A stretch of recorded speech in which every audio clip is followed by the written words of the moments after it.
Ok, bonjour tout le monde. Je crois que l'enregistrement est bien allumé. Ok, d'accord, très bien.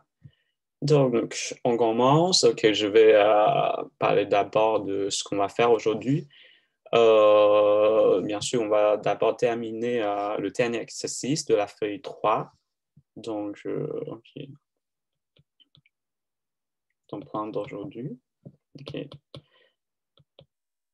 ok, d'abord, on va parler de dernier exercice et après, on va faire un petit résumé sur ce qu'on a déjà vu avant la pause, parce que vous allez voir une vacance, une semaine de vacances, je crois, et après, il y aura a priori un partiel. Pour l'instant, on ne sait pas encore comment on va organiser le partiel, mais bon, mais en tout cas, on va faire un petit résumé. Et donc, on va parler un peu sur les points importants, les théorèmes et les algorithmes importants à retenir.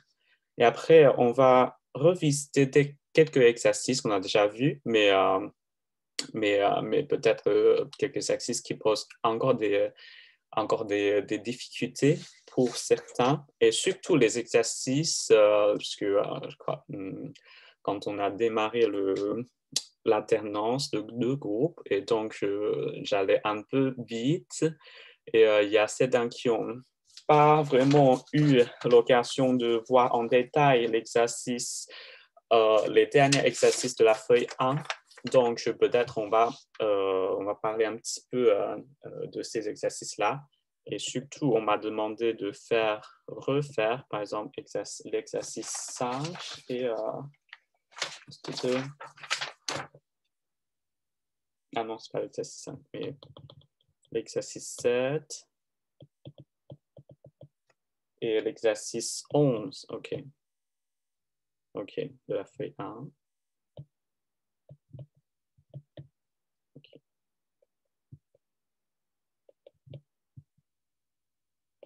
OK. Et après, bien sûr, on m'a demandé de faire d'autres exercices, mais soit on peut le parler, comment dire, rapidement quand on fait le résumé, parce qu'il y a des exercices sur lesquels on peut prendre comme exemple sur les théorèmes, sur les astuces, les techniques. Et soit, je crois que s'il y a des exercices que vous pouvez voir, mais on n'aurait pas le temps de le faire aujourd'hui, vous pouvez regarder par exemple les vidéos, parce que je crois qu'on a déjà toutes les vidéos en ligne. Et donc, si jamais il y a un point sur un exercice que vous ne comprenez pas encore, et vous pouvez toujours le regarder en ligne. OK, d'accord. Donc, OK, on commence par le dernier exercice de la feuille 3. OK. Donc, montrer que 2 puissances et l'indice de puissance est encore une puissance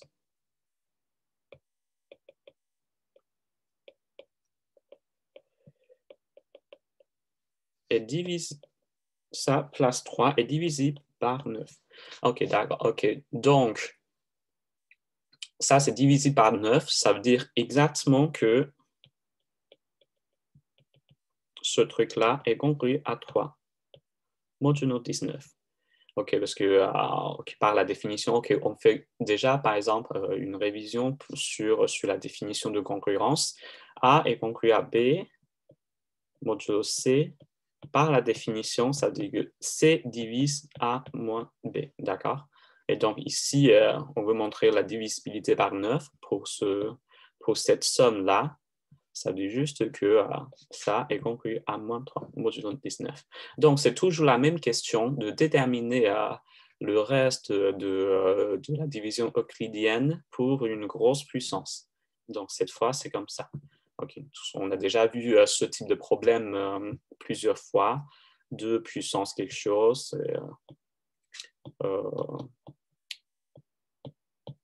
Modulo 19. OK, d'accord.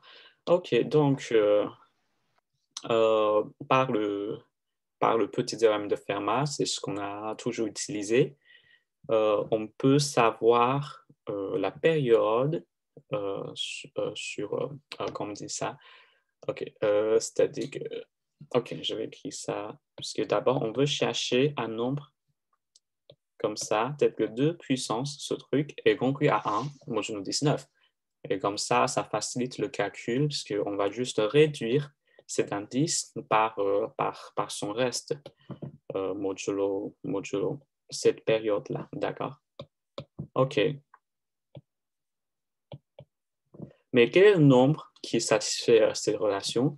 Donc, par le petit théorème de Fermat,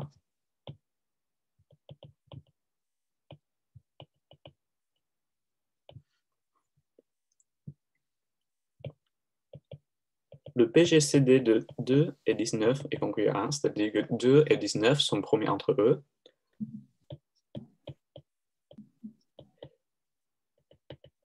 Et 19 est un nombre premier, donc 2 puissance 18 est conclu à 1, modulo 19. Ça, c'est ce que dit précisément le petit théorème de Fermat. D'accord. OK. Donc maintenant, la question, c'est juste de savoir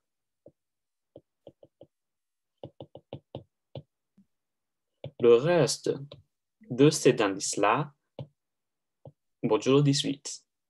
Pourquoi? Parce que si on peut écrire ça comme un multiple de 18 plus quelque chose, et vu que 2 puissance 18 est conclu à 1, modulo 19, et donc il n'y a plus rien pour cette partie-là, et donc il faut juste calculer 2 puissance ce reste-là. Donc maintenant, la question, c'est comment savoir le reste de 2 puissance 6 fois n plus 2 modulo 18, d'accord? Donc, c'est le même type de question, mais ce qui est intéressant, c'est qu'on utilise ça 2 fois, puisque dans l'indice, c'est encore une fois une puissance. Et il faut déterminer le reste pour cet indice qui est lui-même une puissance. Donc, donc, il suffit juste d'utiliser la même méthode. Donc, c'est juste, on va l'utiliser 2 fois. Donc, maintenant, c'est cette question-là. Mais maintenant, 18 n'est pas un nombre premier, mais on sait toujours que par le théorème des restes chinois, on peut d'abord trouver les facteurs qui sont premiers entre eux pour 18. Et après, on cherche le reste pour ce truc, modulo chaque facteur, et on combine les informations pour obtenir les informations pour ce reste modulo 18. D'accord? OK. Donc déjà, 18 et 2 fois 9. 9 et 3 au carré. Donc maintenant, on sait que, en fait, cette question, c'est équivalente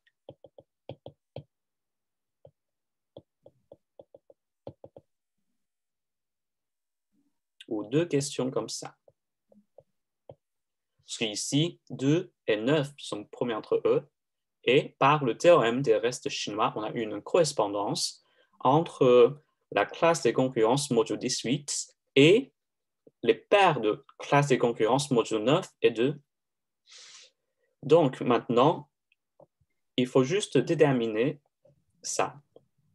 Et si on peut avoir 2 candidats ici, A et B, on a automatiquement un candidat ici, C, par la correspondance donnée par le théorème des restes chinois.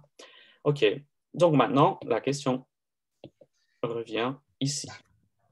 Mais pour cette deuxième ligne, c'est trop facile, parce que vu que n est plus grand que 0, ouais, n est strictement plus grand que 0, donc n est plus grand que 1. Ça, c'est toujours divisé par 2, donc ici, c'est juste 0, donc il n'y a pas de problème. Donc, ce qui est important, c'est juste cette question-là. Comment déterminer 2 puissance 6n fois 2, le reste de ce truc-là, modulo 9, d'accord? OK, en fait, on sait toujours que pour ce type de problème avec une grosse puissance, on doit toujours trouver d'abord une période. C'est-à-dire qu'on sait que si on calcule 2 puissance 1, 2 puissance 2, 2 puissance 3, 2 puissance 4, à partir d'un moment, ça se répète. Et Mais en fait, ici, on a déjà une indication, parce qu'ici, on voit que c'est toujours un multiple de 16, de 6, pardon, un multiple de 6 fois 2, c'est-à-dire que en fait, ça nous dit quelque chose déjà avec ce 6, parce que c'est probable que ça se répète d'une manière successive à partir de 6, mais sinon on ne peut pas avoir ce 6. OK, en fait, ça nous donne déjà une idée. OK, mais si on... OK, donc on va faire ça concrètement. Mais déjà, on peut réécrire ça. C'est... OK. OK, ce genre d'écriture est très important parce que ça traduit les écritures additives en une écriture multiplicative. OK. Parfois, ça peut être utile et surtout, on a déjà utilisé ça partout. Et donc, ça, c'est conclu à 49. Non, 60. Non, pardon. Qu'est-ce que je dis?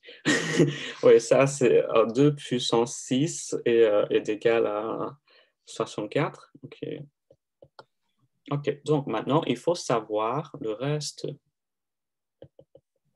de ce truc-là, modulo 9. OK. Mais on a déjà dit plusieurs fois que pour faire ce genre de calcul, modulo un truc, c'est équivalent de d'abord prendre le reste, c'est-à-dire les classes de concurrence, et après faire les calculs. C'est-à-dire que les deux opérations commutent. C'est-à-dire qu'au lieu de calculer ça d'abord et prendre le reste, on peut d'abord prendre le reste et faire ce calcul de puissance et de multiplication, d'accord? Et donc, en fait, ça, c'est conclu à... On peut prendre d'abord le reste de 64 modulo 9, mais qui est égal à 1. Et donc, c'est trop facile, parce que ça, c'est toujours 1.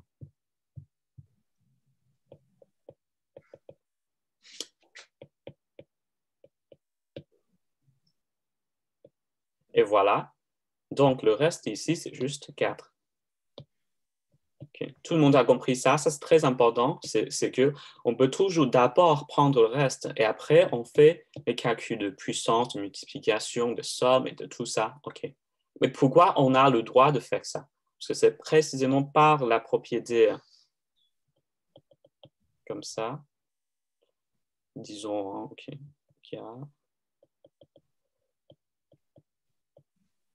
Si on a A conclu à B modulo K, C conclu à D modulo K, alors on a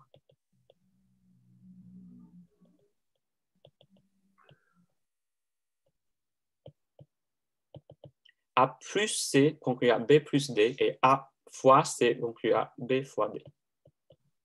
D'accord?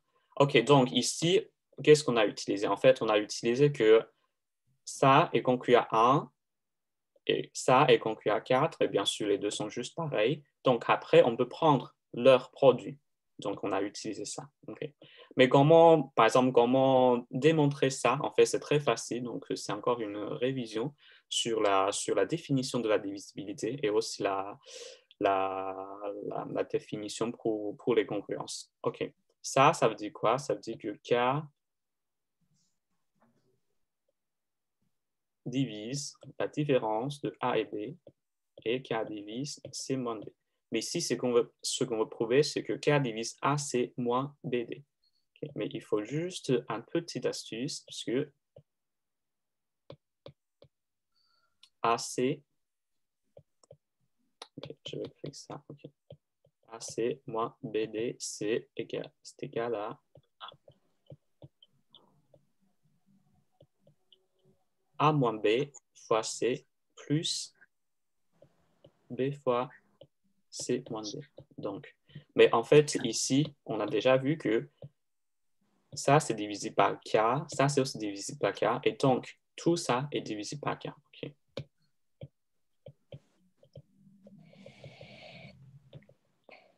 OK. Donc ça, ouais, c'est juste une petite révision sur sur la définition de la congruence. OK. Donc, ici, c'est trop facile parce que, donc maintenant, il faut trouver un candidat modulo 18 qui satisfait ces deux conditions. OK. Quel nombre modulo 18 est conclu à 4 modulo 9 et conclu à 0 modulo 2?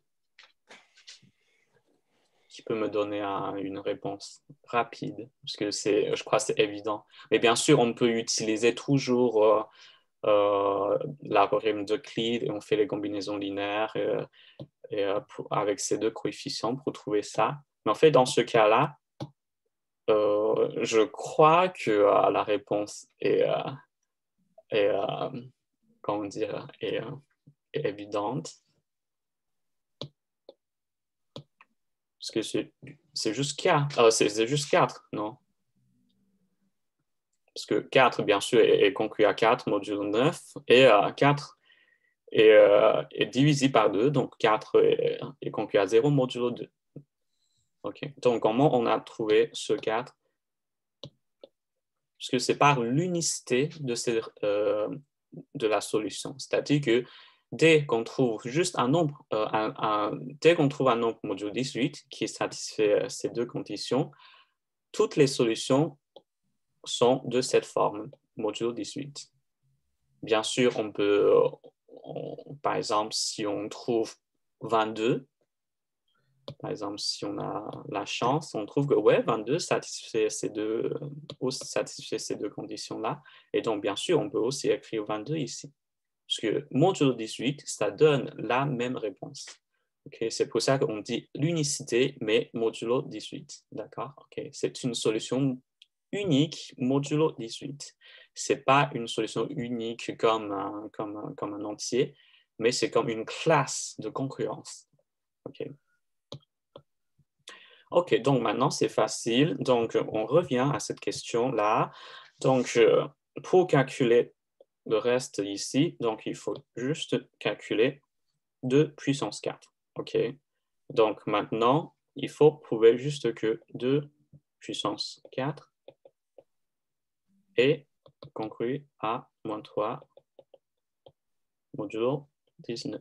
Mais Monsieur, ouais, question? excusez-moi, j'avais juste une petite question. C'est à la base, on travaille avec modulo 19. Pourquoi on a décidé de travailler avec modulo 18? J'ai pas trop compris. OK, enfin, ça, c'est par le petit théorème de Fermat. OK, c'est précisément ici. OK, on voit ici que par le petit théorème de Fermat, 2 puissance 18 est égal à 1. Mais maintenant, ici, ça, c'est l'indice. Et donc, si on écrit ça comme, par exemple, OK, je vais écrire peut-être ici, okay, avec une autre couleur. OK, si on fait la division euclidienne par 18 pour cet indice, et après,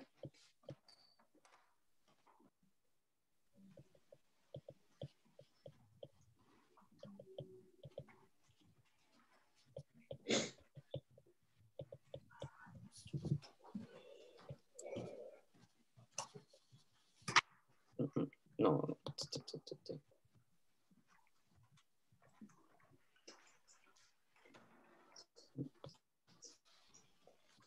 tout ça, c'est égal.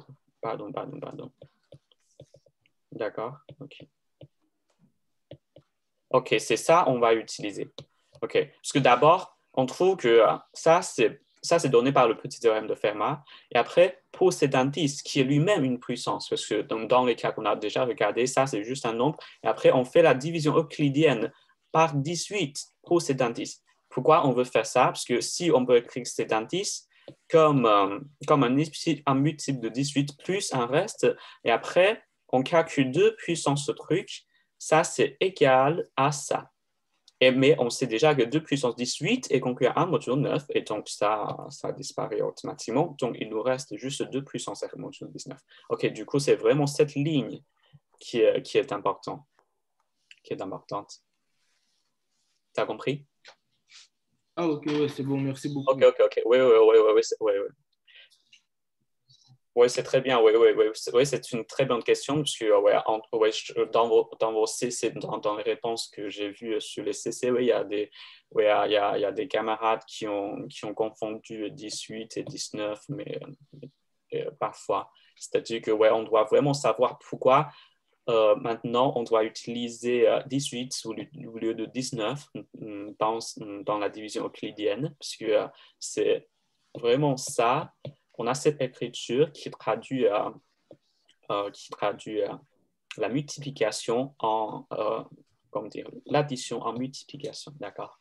Ok, c'est vraiment avec la puissance que parfois une écriture additive devient une écriture multiplicative.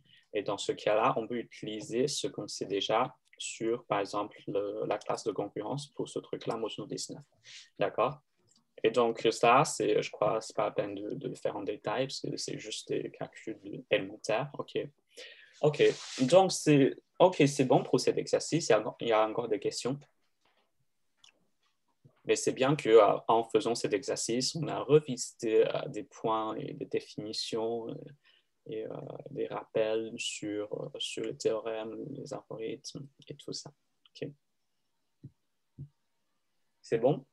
Monsieur, on a fini l'exercice là? Ouais, c'est fini, parce que donc, en gros, il faut juste démontrer ça. Mais là, on a trouvé que ça, c'est congru à 4 modulo 18. Et après, tout ce truc-là est congru à 2 puissance 4. Ah, d'accord, j'ai compris. Ok. Ouais, Merci beaucoup. donc, en faisant ça, donc, c'est bon. Donc, on voit que c'est vraiment pas difficile, parce que toutes les étapes sont vraiment très, très naturelles. C'est que, d'abord, par le théorème de Fermat, on a déjà vu ça plusieurs fois, parce que 19 est un nombre premier. Et après, on veut chercher une réponse pour le même type de question, mais avec 19 remplacé par 18. Maintenant, ça pose un peu de problème, parce que 18 n'est pas premier. Mais ce n'est pas grave, par le théorème chinois, on peut toujours trouver, par exemple, deux facteurs qui sont premiers entre eux, et on traduit cette ligne en deux lignes comme ça, qui sont plus faciles à traiter. Et après, et voilà, oui. Après, c'est comme ça. Okay. Excusez-moi, monsieur, j'ai pas vraiment compris, en fait, je suis désolé. Oui, c'est quelle partie, oui. En fait, donc on a trouvé que 2 puissance 6 n plus 2 était congru à 4 modulo 18. Oui, Ouais, tu dis ici? Non, quelle partie oui, ici? oui, Ouais, oui, d'accord. ouais. Mais après, par quel droit on se permet de faire le lien entre le fait que donc comme 2 puissance 6 n plus 2 congru à 4 Ah, excusez-moi. Ah, j'ai compris, excusez-moi, c'est Ah, bon. ok, ok. Mais quel rapport? Mais non, hein, je suis désolé. Mais quel rapport entre modulo 18 et modulo 19? Oui, c'est ça le théorème de reste chinois, parce que 18 est un produit de 2 fois 9. Donc, en fait, D'accord. une classe modulo 18 correspond uniquement à une paire de classes modulo 9 et modulo 2, respectivement. D'accord, Ouais. mais c'est-à-dire, une fois donc, j'imagine qu'on s'est permis d'écrire que 2 puissance 4 est congruent à moins 3 modulo 19, ça nous sert parce qu'on avait dit que 2 puissance 6 plus 2 est congruent à 4 modulo 18. Oui, tu veux dire que comment déterminer ce 4 à partir de ces deux lignes-là? Non, pas du tout. Non? Mais c'est-à-dire, par quel droit on se permet Ouais. Désolé. Ouais, vas-y, oui. Ah, je comprends pas. Je suis désolé, je comprends pas. Excusez-moi. Je suis désolé. Quelque Mais chose c'est que à je comprends partir pas. de... Mais C'est c'est à... quoi, comment on a fait pour pas, à quoi, c'était quoi le raisonnement en fait? À partir de 2 puissance 6 plus 7 et qu'on veut à 4 modulo 18.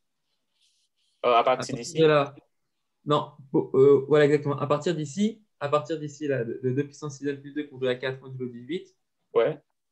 c'était Mais quoi le raisonnement pour arriver au résultat voulu? Ah, non plus en.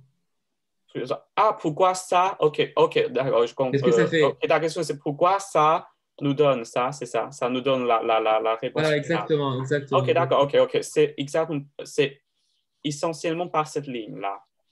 Parce qu'on a écrit ça en une forme comme ça. C'est-à-dire D'accord. qu'ici, ça veut dire précisément que R est égal à 4. D'accord? D'accord. Le reste, RER et le reste. Et maintenant, on a trouvé que en fait, cette partie-là, qui est un multiple de 18, Oui. disparaît automatiquement modulo 18 parce que 2 puissance 18 est conclu à 1 modulo 19. D'accord? Donc, modulo 19, cette partie-là est toujours conclue à 1. D'accord. D'accord, j'ai compris, c'est bon. C'est bon, Quel c'est que nickel. soit le nombre K. D'accord. D'accord, j'ai Voilà. compris. OK, très bien. Donc, d'accord, j'ai compris. Merci beaucoup, c'est gentil. OK, OK. Très bien. Encore des questions? OK. Sinon, OK, on rentre dans la deuxième partie.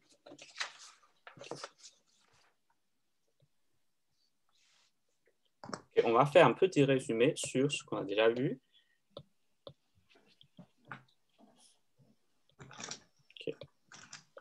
Et bien sûr, d'abord, il y a toutes les définitions de base que vous devez vraiment regarder, comprendre et même le retenir par cœur. Mais je crois que ce n'est pas la peine de vraiment faire une liste de toutes les définitions parce que toutes les définitions sont vraiment les choses de base que vous devez comprendre parce que sinon, on ne peut rien faire. Donc, je ne vais pas écrire. OK, je vais quand même écrire ça. Et ça, c'est... OK. Bien sûr, il y a toutes les définitions de base. D'abord, divisibilité. OK, ça veut dire quoi? A divise B. OK, tout ça, c'est à revoir. Divisibilité et aussi et tout ça, le PGCD, BPCM et tout ça. OK. OK, en gros, toutes les définitions dans le polycopier, c'est à retenir. OK. Mais ça, c'est pas ce que je veux parler, parce que ce que je veux... Pardon. Okay.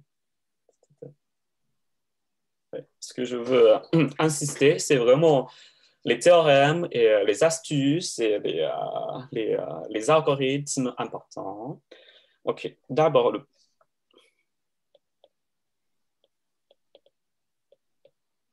la première chose qui est très importante, c'est la notion de valuation péadique. OK. La valuation péadique veut dire quoi? OK, veut dire que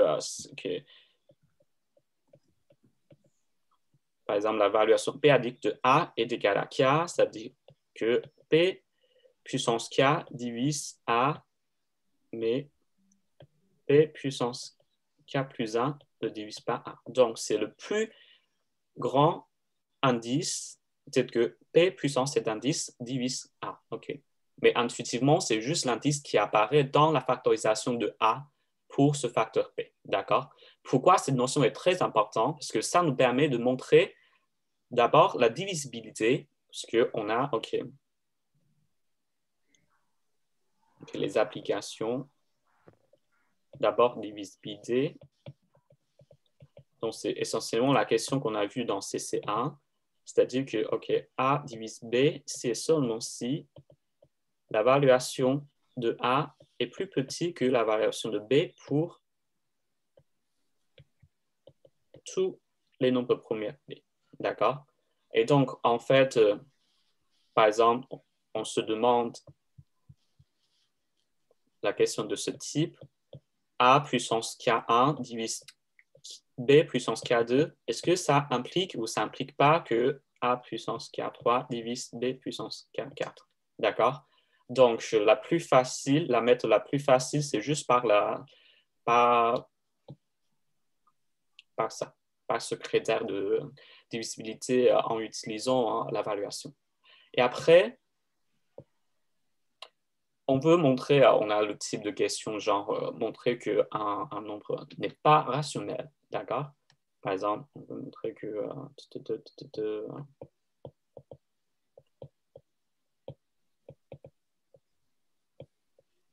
comment montrer un nombre n'est pas rationnel? D'abord, il faut comprendre la définition pour un nombre rationnel.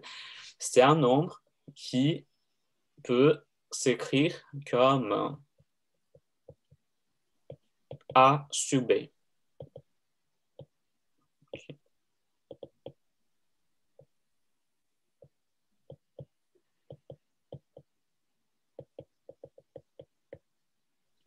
Pour A sur B pour A, B entier. Ça, c'est l'ensemble de nombres rationnels. Donc, pour montrer que, par exemple, ça n'est pas rationnel, donc on montre, pour ce type de question, on le raisonne toujours par absurde, c'est-à-dire qu'on peut supposer d'abord que ouais, ça peut s'écrire de la façon comme ça, et ça veut dire juste que ouais, 3 et A au carré sur B au carré, et maintenant, on a ça, donc c'est une égalité entre deux nombres entiers, puisque pour l'évaluation, on veut l'utiliser pour des nombres entiers, mais bien sûr, cette définition est aussi valide pour les nombres rationnels, en prenant juste, par exemple, s'il y a on peut définir aussi l'évaluation, mais je ne sais pas si, parce que je crois que dans les exercices, on n'a jamais utilisé ça, donc je crois que ça c'est pas vraiment un point important, mais juste pour vous dire, en fait, on peut quand même définir ça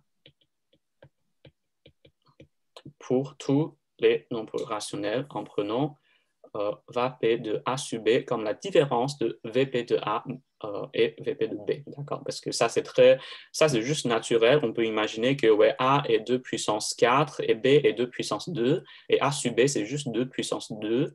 Donc, mais bien sûr, donc l'évaluation 2 attique de puissance 2 est égal à 2, qui est la différence de 4 et 2, d'accord?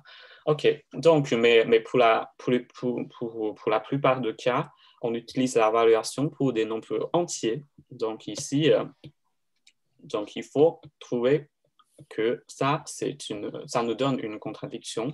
Pourquoi? Donc il faut juste utiliser, par exemple, une évaluation p-adique. Il faut retenir que ça, c'est une fonction multiplicative, c'est-à-dire que v de b au carré est égal à 2 fois v de b. OK. Plus généralement, v de A fois B est égal à V de A plus V de B. D'accord? OK. Donc, à partir de ça, on veut une contradiction.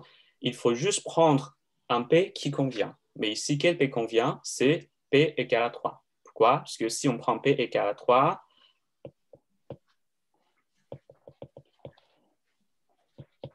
on a 1 plus un multiple de 2 égale à un multiple de 2.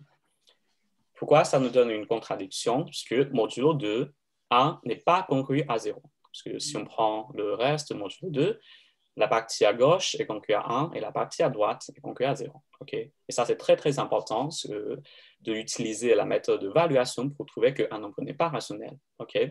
Mais bien sûr, ce nombre n'est pas nécessairement de cette forme. Ça peut être, par exemple, A plus B fois la racine nième de C sur, par exemple, tout ça. Mais ce n'est pas grave parce qu'on sait que si on a ça qui est un nombre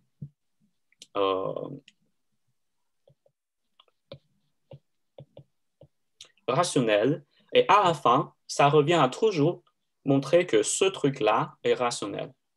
Parce qu'avec les opérations élémentaires, ça, c'est toujours écrit comme une forme de somme et quotient de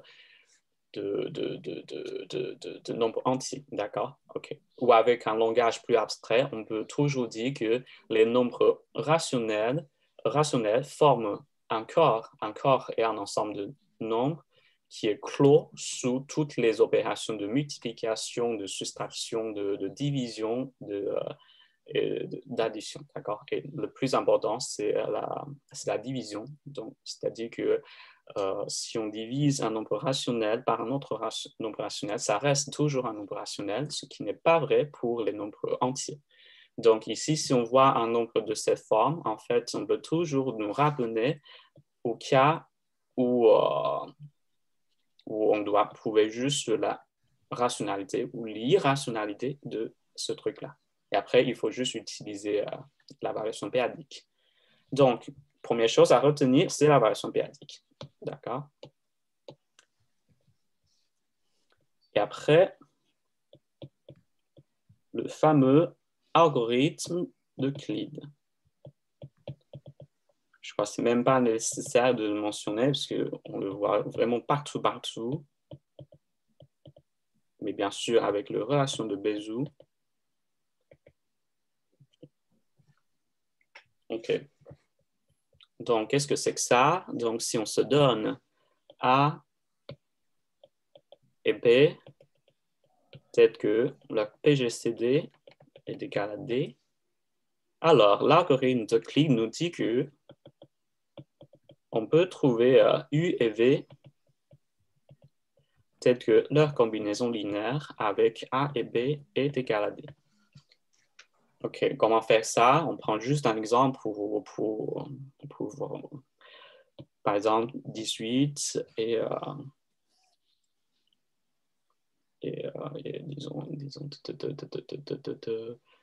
disons, OK, 42. OK. OK, comment faire ça? OK, on prend le nombre qui est qui est plus grand et on fait la division euclidienne et après on prend le reste, on prend le diviseur et le reste et on écrit comme ça. Et après, dès qu'on voit 0, on est bon. Et OK, dans ce cas, c'est trop simple parce que 6, c'est juste, ouais, donc 6, c'est une combinaison linéaire de ce truc-là. Mais si on voit des trucs plus compliqués, on remplace toujours le reste d'une ligne par une combinaison linéaire de ce truc-là. Mais là, ça, on sait que ça, c'est un reste de la ligne précédente. Et donc, on remplace ça d'une façon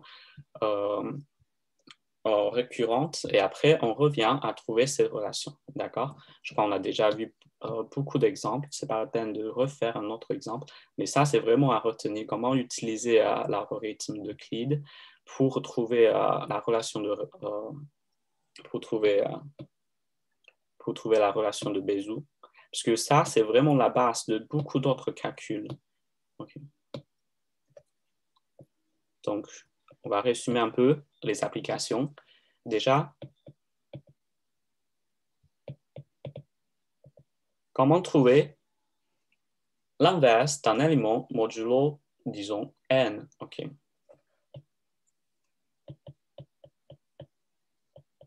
OK. OK. On regarde les classes d'équivalence modulo n et les éléments inversibles dans Z modulo n. En fait, c'est juste les classes qui sont représentées par un nombre qui est premier à n. OK.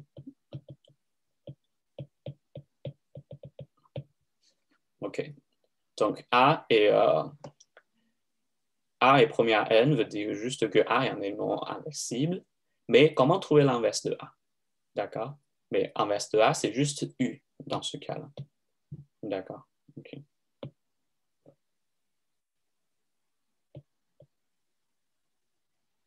Parce que on peut trouver U et V tel que AU plus BV est égal à 1. Donc,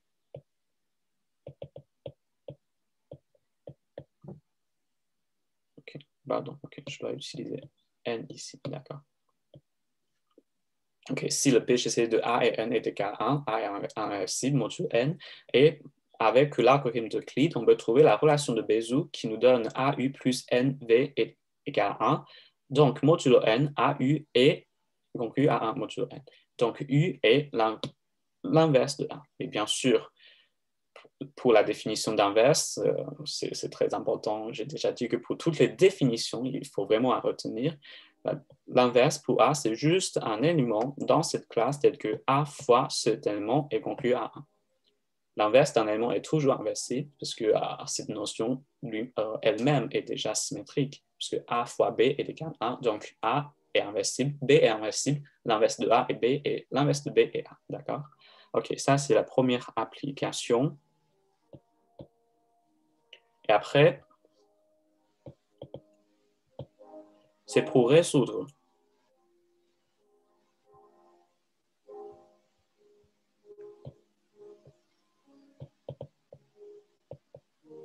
les équations de concurrence de cette forme.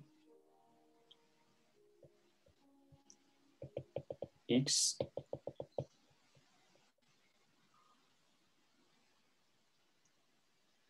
Disons, OK. X conclu à A modulo n et X modulo à B modulo n. OK. Mais comment résoudre ce type de problème? Il faut d'abord nous ramener au cas où M et N sont premiers entre eux. Est-ce que vous pouvez couper vos micros? C'est juste que quand vous parlez, vous pouvez allumer ça, mais est-ce que vous pouvez couper vos micros? Parce que sinon, je crois qu'il y a un peu d'écho.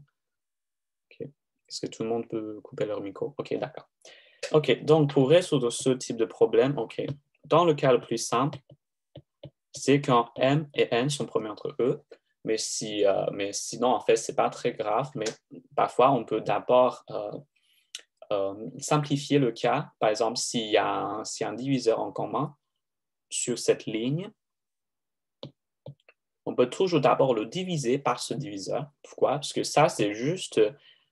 il faut vraiment revenir à la définition.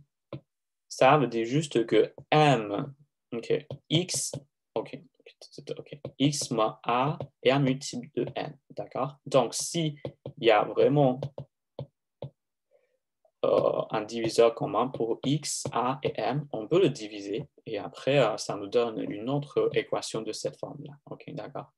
Et donc, si on est dans cette situation idéale, donc avec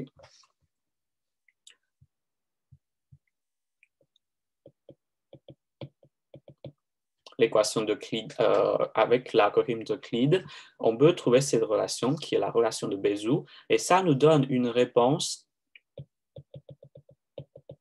de cette forme.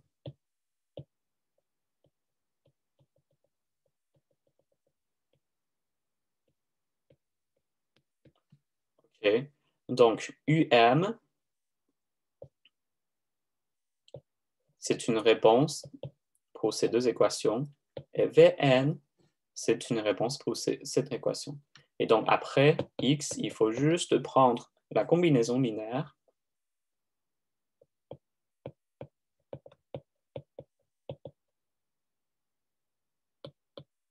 de ces deux trucs-là. Modulo Mn, d'accord? OK. En fait, donc, il y a une astuce à utiliser, c'est qu'on peut toujours retenir que, ouais, il faut faire le produit croisé comme ça. C'est-à-dire qu'on prend A fois N fois quelques trucs. Donc c'est A fois Vn et après B fois M fois B. D'accord. OK. C'est-à-dire qu'un système comme ça, c'est équivalent à une équation comme ça. En fait, ça, c'est ce que dit précisément le théorème chinois. En fait, ça, c'est déjà, OK.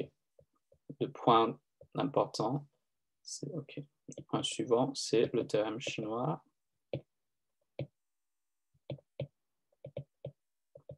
En fait, ça a déjà plusieurs formes. Ça, c'est la première forme, c'est-à-dire que si on veut résoudre une question, un système d'équations comme ça, avec deux lignes, et ça revient à résoudre juste une équation de concurrence modulo leur produit. Okay. Si on a leur PGCD égal à 1. Mais on a aussi d'autres formulations, comme je vous ai déjà montré. Dans le langage abstrait, on peut dire que ouais, un groupe quotient est égal à un produit de deux groupes quotients. Mais après, intuitivement, il faut juste dire qu'en fait, on a une correspondance entre les concurrences modulo Mn et les données de concurrence modulo n plus le concurrence modulo m, d'accord? OK. Et bien sûr, on suppose toujours qu'on est dans la situation idéale où m et n sont premiers entre eux. OK.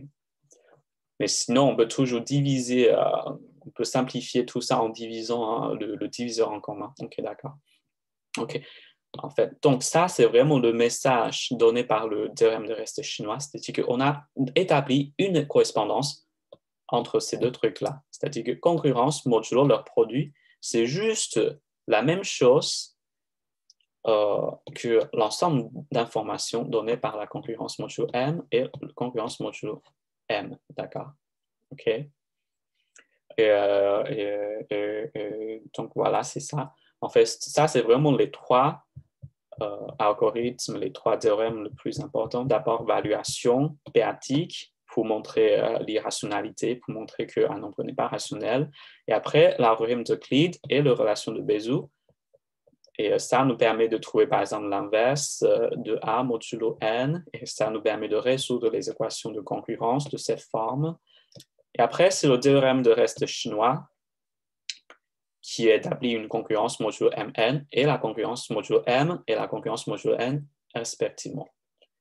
Si PGC de M et N est concurrent 1.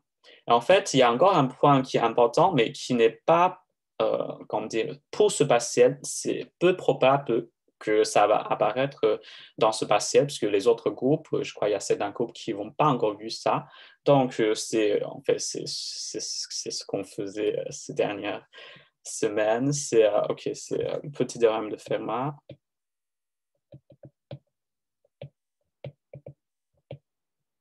Qui nous permet de calculer ce genre de questions. C'est-à-dire qu'on se demande le reste de la division euclidienne pour une grosse puissance. Et dans le cas le plus simple, où P est premier, on utilise le petit théorème de Fermat, c'est-à-dire que si le PGCD de A et P est égal à 1, et P est premier, A puissance P moins 1 est conclu à 1 modulo P. Et donc, A puissance P est égal à A puissance. OK, donc on fait la division euclidienne pour B par B moins 1. Et ça, c'est ce qu'on a vu juste tout à l'heure. OK.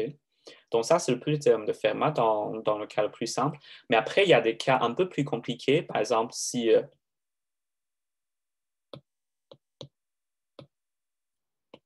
le nombre n'est pas premier, comment faire? Donc c'est facile puisque c'est juste la question ici, avec le théorème des restes chinois, on se demande une égalité de concurrence modulo un produit des facteurs qui sont premiers entre eux. C'est la même chose que les informations modulo chaque facteur. D'accord? OK, donc ici, si on remplace P par exemple, P fois Q, où P et Q sont premiers entre eux, donc c'est juste le même type de question, mais avec deux lignes, c'est-à-dire d'abord, on regarde la ligne modulo P à P1 et après modulo P2, disons. D'accord? OK, ça, c'est le petit terme de Fermat qui est très, très important. C'est juste la question de si on va l'avoir cette fois pour ce partiel ou pour l'examen final. OK, je crois que votre prof d'amphi va vous informer officiellement le contenu qui va être inclus pour ce partiel.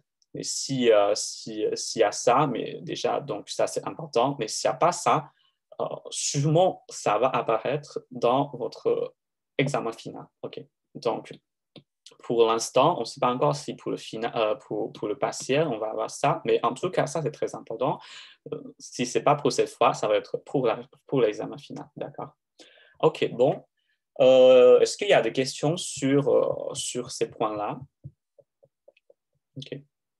Oui, peut-être juste une petite remarque sur le PGCD et le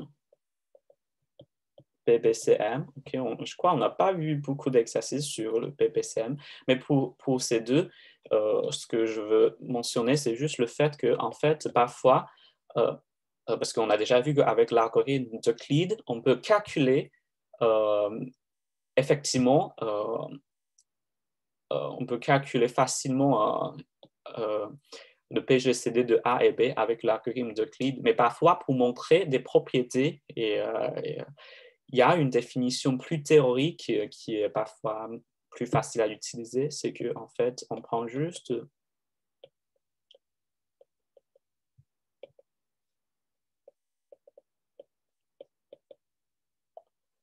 Ah, mais c'est pas vraiment facile à écrire. OK. Ici, on suppose que A et B sont... Ah, c'est pas grave, OK. Parce que par la définition, le PGCD et le PBCM sont toujours positifs, d'accord? Et ça, c'est juste une convention. Parce qu'on peut toujours... OK.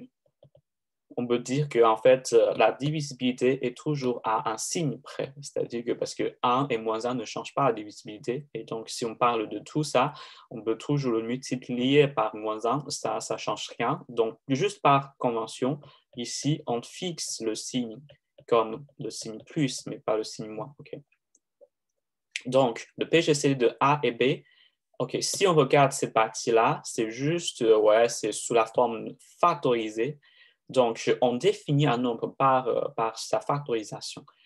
Pour le PGCD, on prend juste les indices, l'indice qui est plus petit pour A et B pour un nombre premier donné. Et après, on fait la factorisation. Et pour le PGCM aussi, okay, on prend max. D'accord? OK, donc ça, c'est juste ouais, un outil qu'on peut utiliser quand on veut montrer des trucs comme des plus théoriques. D'accord? OK, très bien. Est-ce que vous avez des questions?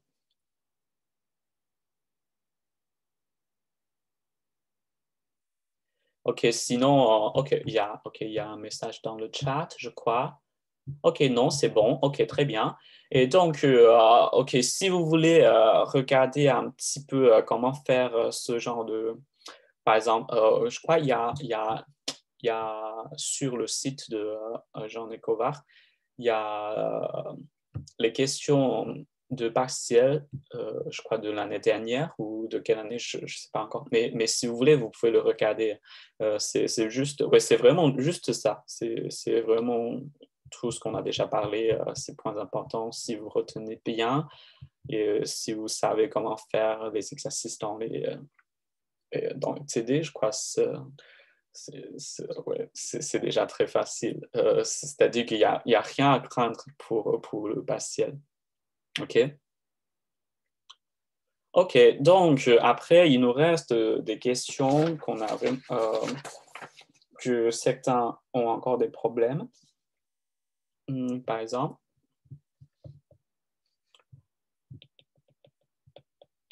l'exercice 11 de la feuille 1.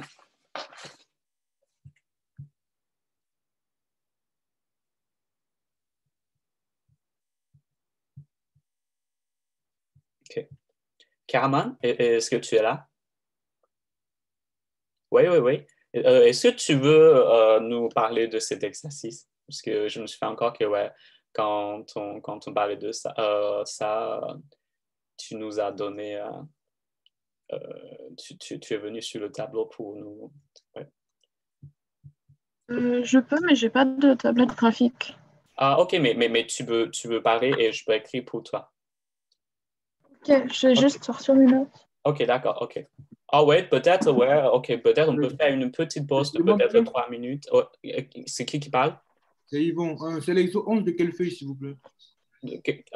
Exo, lequel? Ok, bah, je l'ai. C'est qui parle? Oui. C'est la feuille 1? Oh oui. Ok. Mais,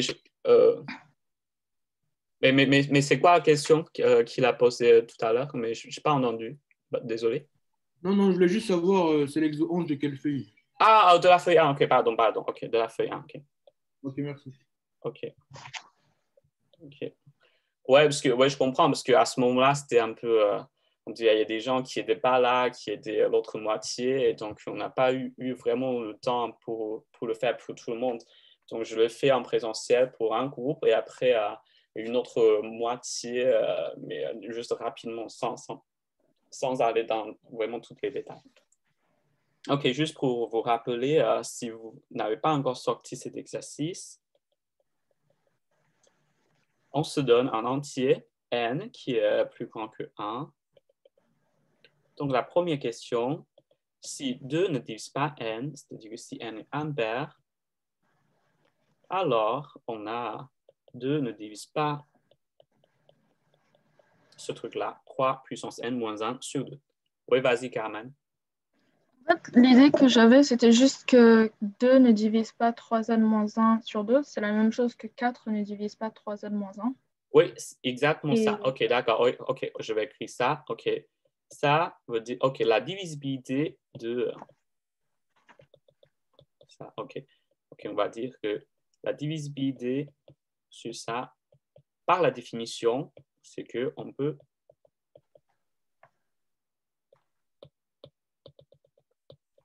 trouver K, peut-être que, pardon, OK. Peut-être que ça, c'est un multiple de 2. Mais en fait, on peut juste le multiplier par 2 sur les deux côtés. Donc, ça nous dit exactement que la divisibilité par 2 pour ce truc-là, qui a 2 comme dénominateur, c'est exactement la même chose de la divisibilité de 4 pour 3 puissance n moins 1. Ouais, vas-y. Et du coup, j'ai supposé que n était impair, donc je l'ai exprimé en tant que n égale 2k plus 1. Ouais, Et puis, j'ai calculé 3 puissance n en ouais, fonction de k. Donc, c'est égal à 9 puissance k fois 3. ouais, Et ensuite, j'ai calculé la congruence de 9 ouais, par 4, donc ouais, 1. ouais, Et j'ai multiplié par 3 pour avoir 3 puissance n moins 1. C'est ouais, congru à 2 modulo 4. ouais. Alors, du coup, clairement, c'est pas 0. Donc, 4 ne divise pas 3n moins 1. Ouais, c'est ça. Ouais, merci beaucoup. En fait, c'est ça exactement. C'est-à-dire qu'on a toujours que 3 puissance n moins 1 est égal à 2 modulo 4. Donc, c'est jamais divisible par 4. OK. Mais en fait, avec le langage qu'on a déjà appris sur les concurrences, on peut juste simplifier un peu l'écriture pour ça, parce que, comme on a déjà parlé, en fait, pour calculer le reste de ça, modulo 4. En fait, on peut juste prendre d'abord le reste pour chacun et on fait les calculs après. Mais ici, oui, il y a une autre astuce que j'ai oubliée, c'est que c'est vraiment le reste, c'est la division euclidienne modifiée. C'est-à-dire qu'on demande que le reste, la valeur absolue du reste soit plus petit que la moitié du diviseur. Et si on suppose ça, ça peut nous faciliter un peu le calcul, puisque le reste est toujours, le nombre n'est pas trop grand, quoi. Et donc ici, en fait, si on prend le reste de 3 modulo 4 et avec cette version modifiée, ça c'est conclu à moins 1. Okay. Donc ça, c'est juste conclu à ça.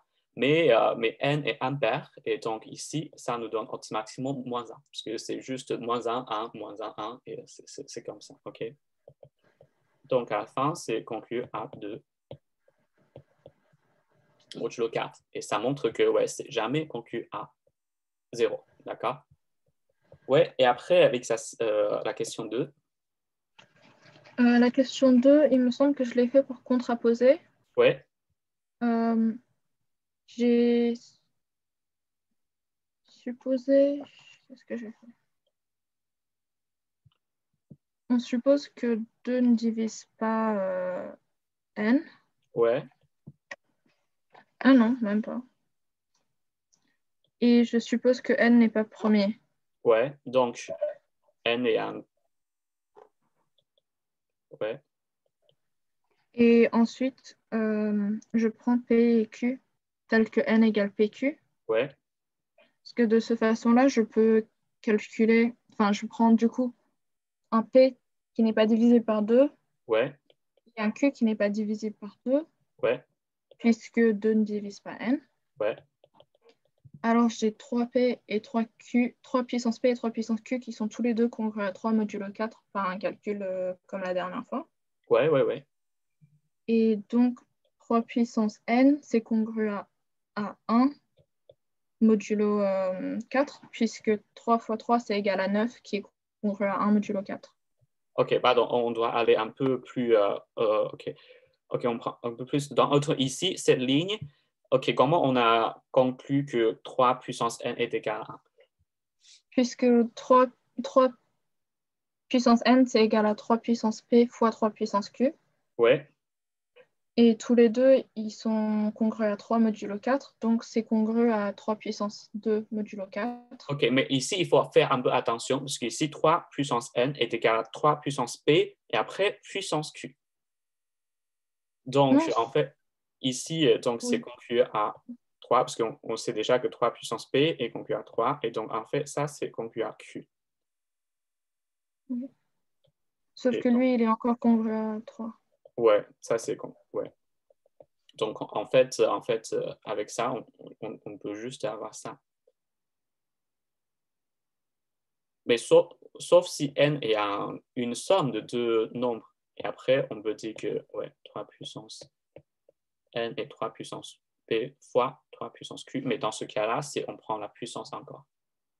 Ouais. Donc, on ne peut pas encore avoir une contradiction. Mais la dernière fois, tu as dit que c'était comme ça. Je pense. Ah, ok, d'accord, J'ai fait une donc, faute. ok, peut-être, ok. Il y a un petit souci ici, donc, ouais, donc ici, on voit que avec ce raisonnement, ça suffit pas encore, puisque ça ne donne pas de contradiction, mais c'est pas grave, ok, on peut voir comment faire avec cette écriture un peu particulière. Et je crois que j'ai vu dans votre polycopier que le prof a donné une formule de factorisation pour... vous voyez toujours mon écran ou pas? Mon iPad, c'est bon? Ah, il y a une question dans le chat.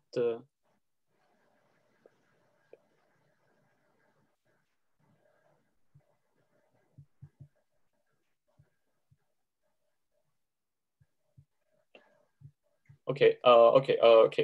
En fait, il y a une factorisation comme ça, parce qu'au début, je croyais que c'était un peu trop technique, mais vu que c'est déjà dans votre polycopier, je crois qu'on a le droit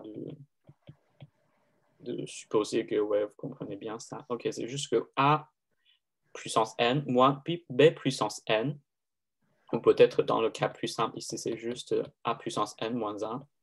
Et ça, c'est égal à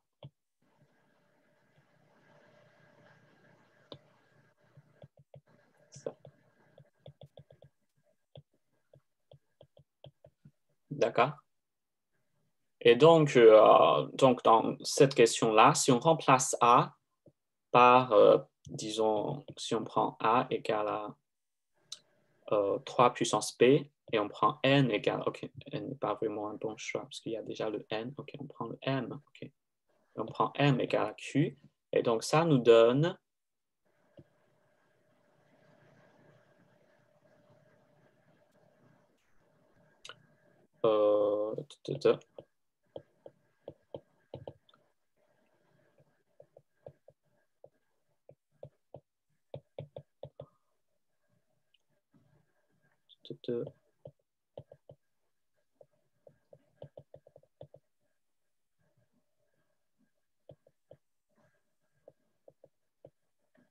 OK, c'est bon, c'est d'écriture pour tout le monde.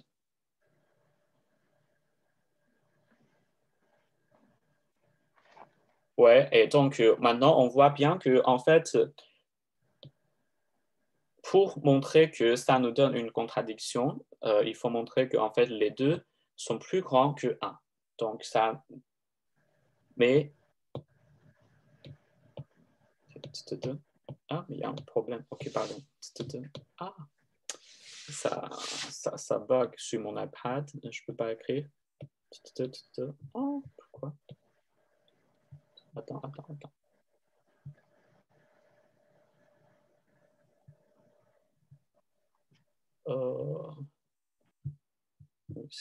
Qu'est-ce que c'est que ça, le problème?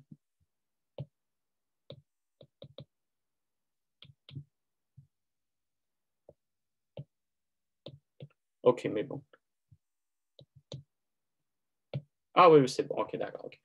OK, donc en fait, il faut une factorisation comme ça, parce que le problème pour un nombre qui est premier ou pas, c'est juste la question de si on peut avoir une factorisation non triviale. C'est-à-dire que un nombre est toujours 1 fois lui-même, mais si on peut avoir deux facteurs qui sont plus grands que 1, Et donc, ça montre que ça, ce n'est pas un nombre premier. Donc, si on voit ce genre de questions si on se demande si c'est un nombre premier ou pas, donc il faut trouver une factorisation.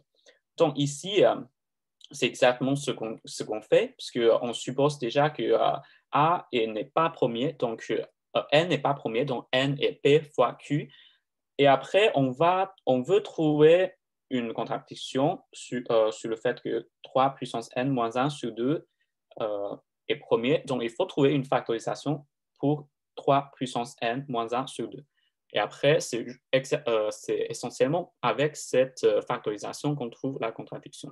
Mais pourquoi on a supposé que, par exemple, 2 ne divise pas N, puisque c'est vraiment pour dire que ça n'est pas... c'est pour dire que ça n'est... déjà, ça ne peut pas être égal à 1, puisque si N est égal à 1, ah ouais, en fait, il y a des cas un peu particuliers à supposer parce que si 2 ne divise pas N, N peut être égal à 1 aussi, mais on calcule juste que ouais, si N est égal à 1, 3 puissance N moins 1 sur 2 est égal à 1, qui n'est pas un nombre premier, donc N n'est pas égal à 1. Et voilà, et donc ça nous donne une factorisation, telle que ça n'est pas, ça c'est aussi plus grand que 1, puisque P est plus grand que 1, comme on a supposé. D'accord? OK. Et la troisième question, je crois qu'Arman, tu as aussi utilisé la méthode pour chercher les concurrences modulo 4, c'est ça? Et donc, OK, je crois que je peux juste l'écrire, parce qu'avec le langage qu'on sait déjà, c'est plus ou moins facile. OK, on veut montrer que ne divise pas ce truc-là. En fait, comme on a déjà vu, cette divisibilité par 2 pour ce truc, c'est exactement la même chose comme la divisibilité par 4 pour ce truc. OK. En fait, avec le langage de concurrence, ça dit juste que 3 puissance n n'est pas congru à moins 1 modulo 4. OK, mais qu'est-ce qu'on peut faire? Mais donc, comme on a dit, on peut toujours d'abord prendre le reste et après, on fait le calcul.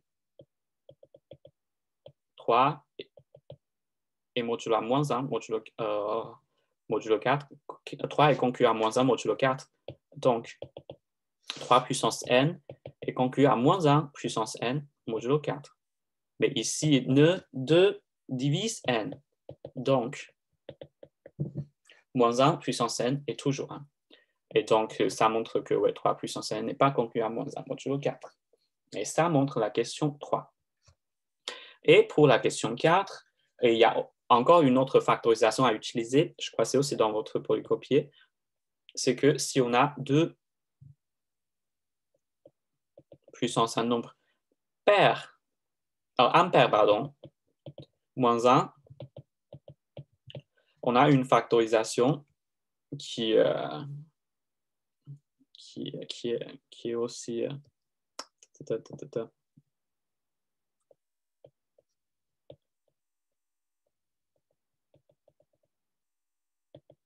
Ouais, comme ça. C'est-à-dire que c'est à peu près de la même forme, c'est juste avec... Ah, pardon.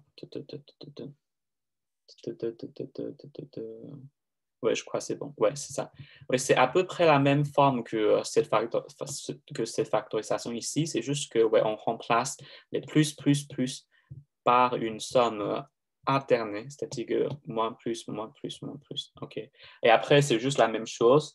On suppose que si n n'est pas une puissance 2, et donc il doit y avoir un autre facteur premier qui est plus grand que 2. Et après, on utilise cette factorisation et on trouve la factorisation de 3 puissance n plus 1 sur 2. Et ça montre une contradiction. Mais en gros, donc, en fait, pour cet exercice, ce que je veux dire, c'est juste que, ouais, il faut utiliser cette formule de factorisation dans le polycopier et après, c'est bon.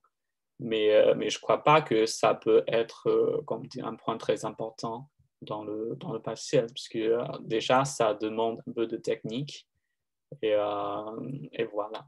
Okay. Mais vu que si votre prof a déjà parlé de ça en cours, et peut-être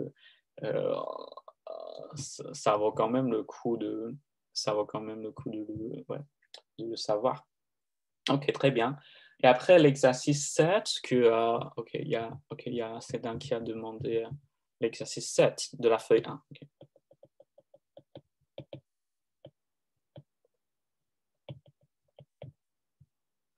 Mais ici, pour cet exercice, encore une fois, c'est pareil, c'est juste une formule à retenir, c'est la formule de binôme, comme écrit dans l'indication de cet exercice. Donc,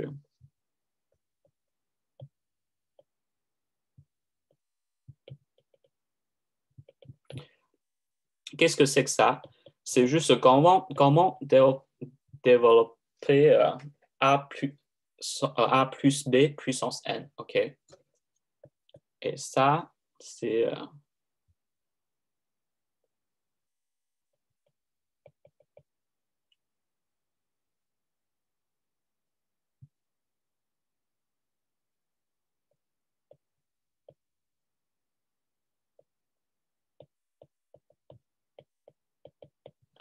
c'est ça, d'accord? Ça veut dire quoi? Ça, c'est le nombre combinatoire I parmi N. C'est le nombre de choix de choisir I éléments parmi N éléments. OK? Et donc, ça, c'est une somme pour I qui parcourt de 0 à N. Pourquoi ça, c'est vrai? Parce que, en fait, ça, c'est pas vraiment une formule très compliquée, parce que si on veut, on peut même l'établir par nous-mêmes. C'est juste que, on a un produit de N facteurs qui sont pareils, qui sont tous une somme de deux nombres A plus B. Et donc, dans ce cas-là, pour avoir un terme à la fin qui apparaît ici, il faut juste choisir à la fois, soit A, soit B dans chaque facteur. D'accord? Donc, pour le choix, ici c'est I. Je fais une erreur. Pour le choix où on a choisi I fois A et N-I fois B, il y a combien de choix comme ça? C'est juste I parmi N. Parce qu'il y a I parmi N termes où on choisit A et pour le reste, on choisit B. Et donc, ça nous donne I parmi N fois de ce facteur. Et après, on prend juste les sommes de tout. Et donc, c'est juste toutes les combinaisons possibles pour A ou B dans chaque facteur, d'accord? Donc, c'est ça qu'on va utiliser dans cet exercice. Donc, on veut, parce on voit bien qu'il y a une puissance, peut-être il faut faire un peu de développement pour avoir la réponse. OK, ça, c'est une question de divisibilité par 169. Et en théorie de nombres ou en arithmétique, c'est très important d'utiliser la factorisation. C'est-à-dire on connaît bien les propriétés pour les nombres premiers. Et avec le théorème des restes chinois et avec l'évaluation, on peut savoir les autres informations pour un nombre quelconque à partir des informations qu'on connaît déjà sur les nombres premiers. Mais ici, 169 n'est pas un nombre premier. Donc, la première chose quand on voit un nombre en théorie de nombres, c'est pour nous demander est-ce que c'est premier ou pas. Sinon, on peut faire la factorisation pour peut-être faciliter un peu le problème, pour simplifier un peu le problème. Donc ici, c'est bien le cas. Ça, c'est 13 au carré. Donc, un nombre est divisible par 13 au carré si et seulement si la valuation trézadique, c'est-à-dire la valuation par rapport à 13, est plus grande que 2. C'est juste une condition équivalente, il n'y a rien d'autre. Parce que ça, OK,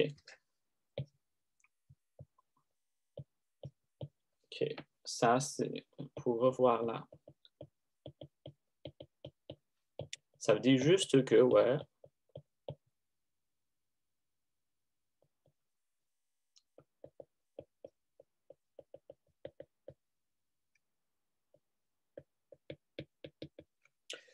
la valuation p-adique pour n'importe quel p, pour 13 au carré, est plus petit que la valuation p-adique de ce machin-là à droite. Mais on sait que si p n'est pas égal à 13, vp de 13 est toujours égal à 0. Donc, les autres conditions sont automatiquement satisfaites. Donc, ce n'est pas la peine d'écrire toutes les conditions par rapport à chaque nombre premier, mais il suffit de regarder juste le cas où P est égal à 13, d'accord? Donc ici, ça veut dire juste que, on veut que la valuation de ce machin-là par rapport à 13 est plus grand que 2. D'accord?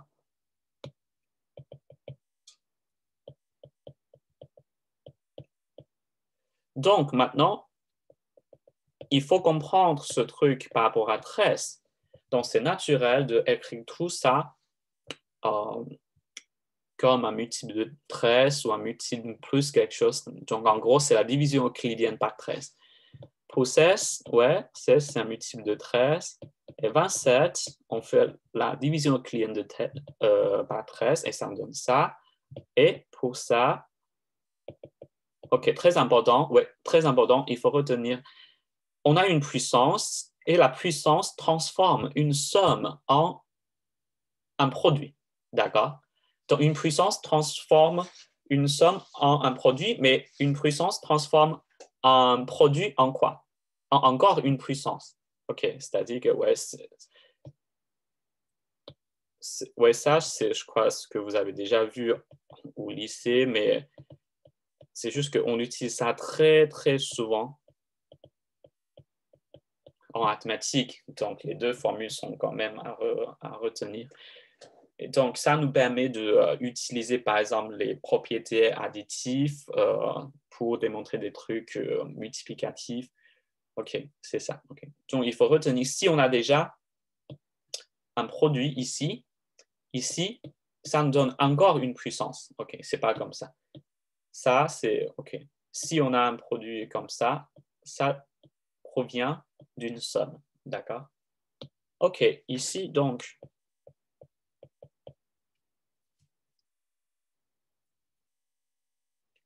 c'est juste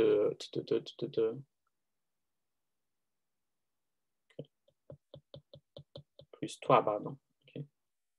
C'est plus 3, ce qu'on cherche. Okay, c'est toujours plus 3, plus 3, plus 3. Donc, on utilise toujours ces deux produits-là.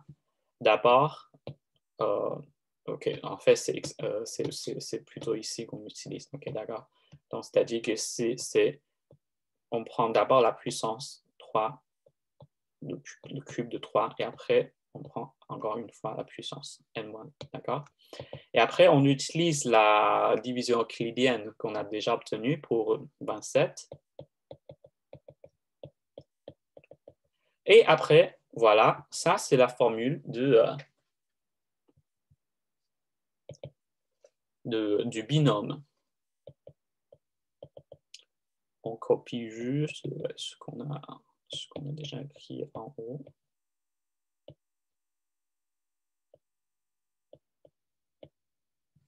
OK.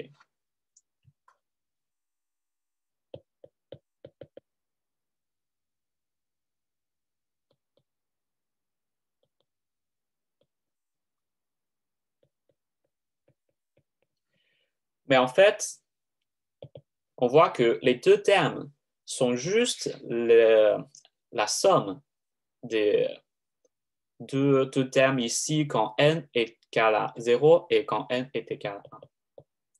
Donc, à la fin, ce qui reste, c'est juste la somme de tous les termes qui sont plus petits que 2. D'accord. Qui sont plus grands que 2. D'accord. Je n'ai pas écrit les détails, mais je crois que c'est déjà assez clair. C'est-à-dire que, ouais, il faut calculer ça. Donc, on écrit d'abord le terme quand k est égal à 0, et après le terme quand k est égal à 1, et après le reste. Et on trouve que la somme des deux termes quand k est égal à 0 et k est égal à 1 est précisément ici. Donc, ça s'annule, et après, ce qui reste, c'est ici. Et du coup, ça, c'est bien sûr divisé par 13. Pourquoi? Parce qu'il y a toujours puissance k pour 13 qui est plus petit, qui est plus grand que 2. D'accord? OK, voilà pour cet exercice 7. Et après, on se demande, je crois, on m'a demandé de regarder l'exercice 6. Ouais. Exercice 5 de la feuille 3, par exemple.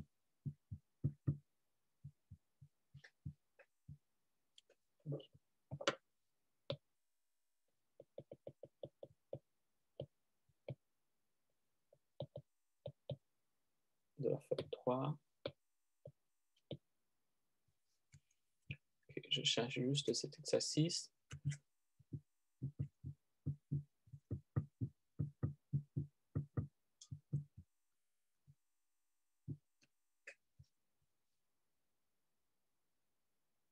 Ouais.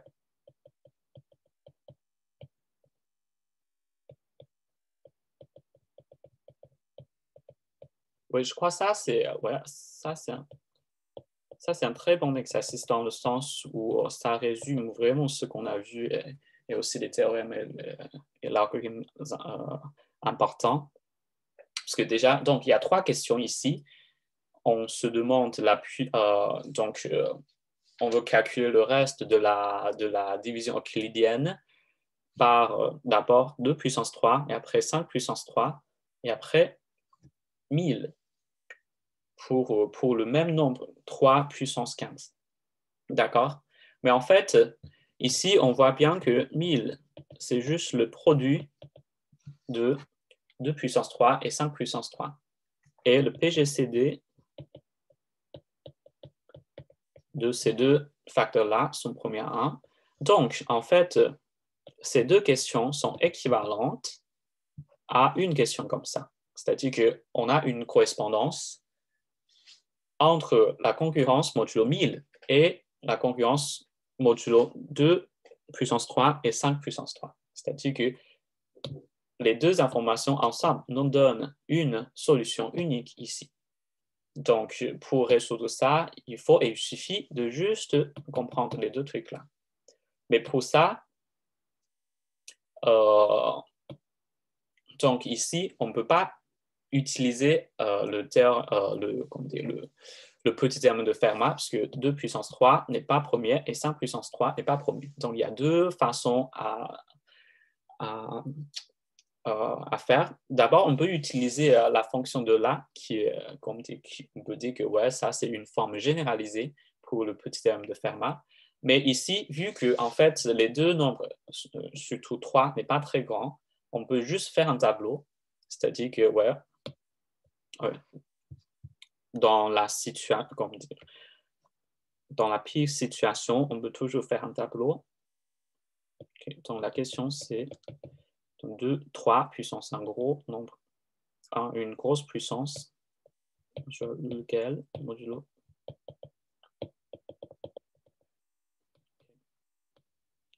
Donc, bien sûr, le but, c'est de trouver... pardon. Le but, c'est de trouver un nombre n tel que 3 puissance n est concu à 1. Ça, c'est vraiment toujours le but. Et donc, soit on peut faire un tableau, mais pour faire ce tableau, OK, ici, ça c'est OK, 2 puissance 3, c'est juste 8. OK. Et ça, c'est 125. D'accord?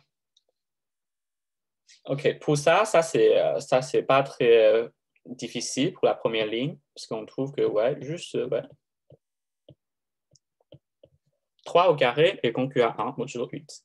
Et après, on sait comment faire. Il faut juste calculer le reste de la division euclidienne par 2 pour l'indice 15. Et après, on sait comment faire. Et ici, c'est un peu plus subtil. Pourquoi? Parce que ça, déjà, c'est un peu grand. Et donc, on ne peut pas forcément avoir un nombre petit, tel que 3 puissance ce truc-là, et concu à 1.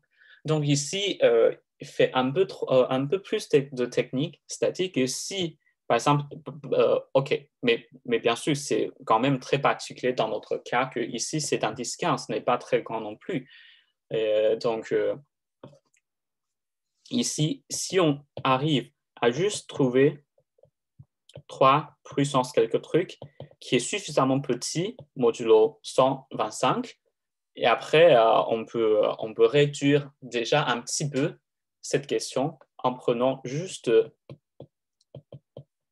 ça, ce reste, pour remplacer ça. OK, ça, c'est exactement ce qu'on a fait, puisqu'on a trouvé que, en fait, si on prend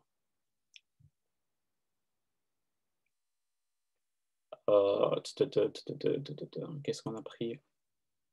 Ouais, si on prend l'indice 5, okay, 3 puissance 5 est égal à... OK. Qui est conclu à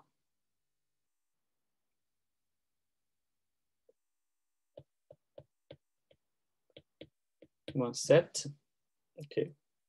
Modulo 125. Donc, c'est très important ici, encore une fois, c'est la version modifiée de la division euclidienne. On demande toujours que le reste, la valeur absolue du reste soit plus petit que la moitié de 125. Donc, on peut autoriser le reste d'être négatif pour avoir une valeur absolue qui est plus petite. D'accord? Et donc, ici,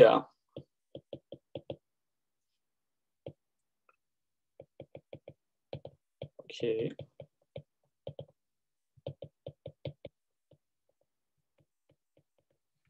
Donc, on a encore une fois utilisé cette traduction de la puissance qui est un produit comme 2 fois on prend la puissance, d'accord?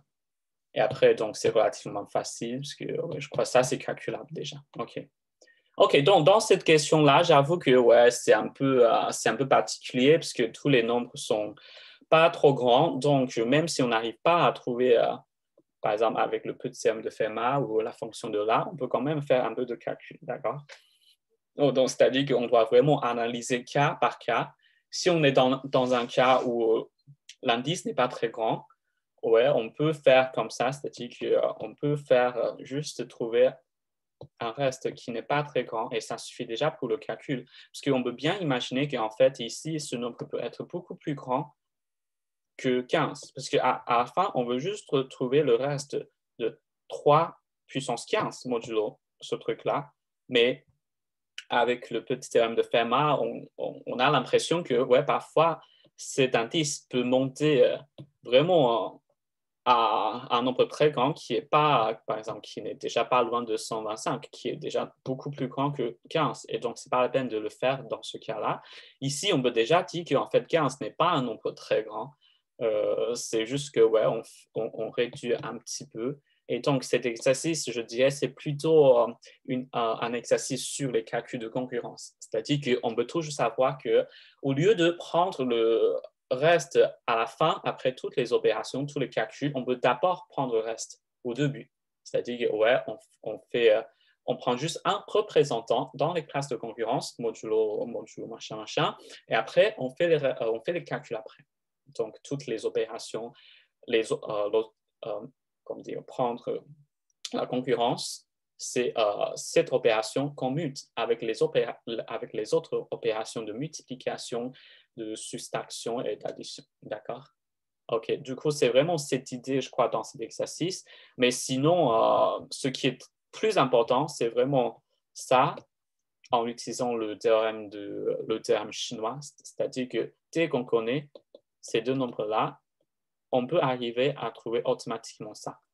Soit en utilisant l'algorithme d'Euclide pour résoudre ces deux équations, soit si on peut trouver, par exemple, une solution évidente, on sait tout de suite que ouais, ça, c'est la solution unique par la correspondance unique des classes de concurrence. D'accord?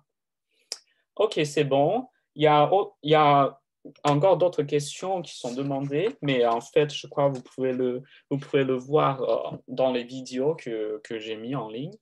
Et donc, ouais, il y a encore des questions. C'est bon là? Oh, ouais, merci, ouais. OK, mais en gros, si vous avez des questions, n'hésitez pas à m'écrire ou à juste, vous pouvez vous discuter entre vous. Et en tout cas, ouais, bonnes vacances, mais même si je crois que ouais, cette vacances, c'est ouais, un peu particulier. Et ouais, bon courage pour le partiel et voilà. Mais je crois que, ouais, si vous voulez, vous pouvez regarder les questions en ligne sur le site de Nekova. Il y a les exercices du partiel de l'année précédente. Je crois que c'est pas très difficile. C'est juste le type d'exercice qu'on a vu en TD. Donc, si vous arrivez à comprendre tous les exercices de TD, ouais, normalement, il n'y a pas de problème du tout pour le partiel. D'accord? Donc, juste, encore un mot sur les 3 points les plus importants à retenir. D'abord, l'évaluation pour montrer l'irrationalité, et après, l'algorithme d'Euclide et la relation de Bézout, et après, le théorème des restes chinois. D'accord? C'est vraiment les 3 points les plus importants pour la partie d'arithmétique. OK, si c'est bon, au revoir tout le monde. Et on se voit, je crois, dans 2 semaines. OK. Au revoir, monsieur. Bonnes vacances. Merci. Au revoir. Au revoir. Au revoir. Oh, bonne journée.